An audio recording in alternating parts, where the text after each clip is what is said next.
nai-insecure lang o natatakot lang yung administration sa lakas ng boses ng mga tao. Pero sa totoo lang, ma'am, walang nagpaplano ng destabilisasyon. Normal ang pagpapahayag ng isang tao sa kanyang nararamdaman.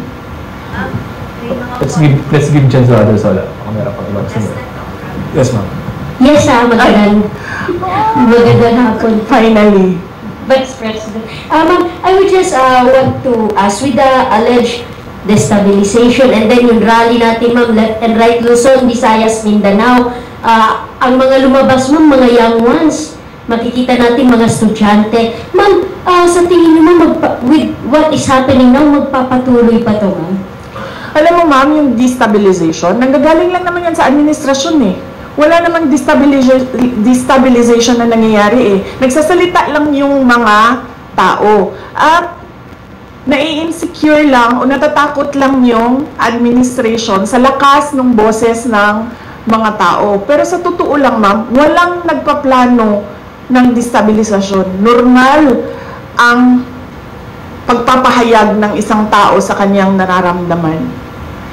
Ang pansin ko yung destabilization na word, na salita, nanggagaling siya lagi sa administrasyon. Kasi nai-insecure sila at natatakot sila. Kasi lumalakas yung boses ng mga tao.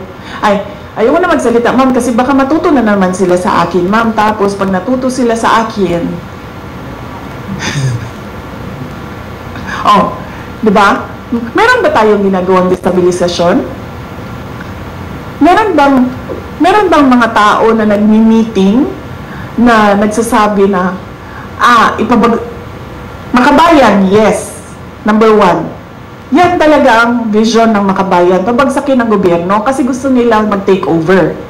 So kung meron man grupo na nagmi-meeting para pabagsakin ang administrasyon, ang gobyerno, Makabayan yun. Wala nang iba.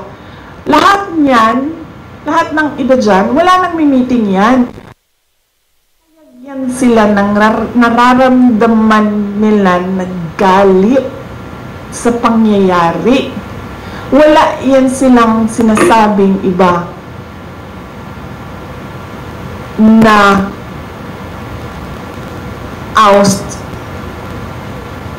or ano bang tawag dyan, paggawa ng masama sa presidente o panggulo sa gobyerno. Wala. Nagsasalita lang yan lahat ng mga tao ng kanilang, nagsasabi lang sila sa galit nila. Tayo pala. Kasama na ako dun, ma'am. Nagsasabi lang kami.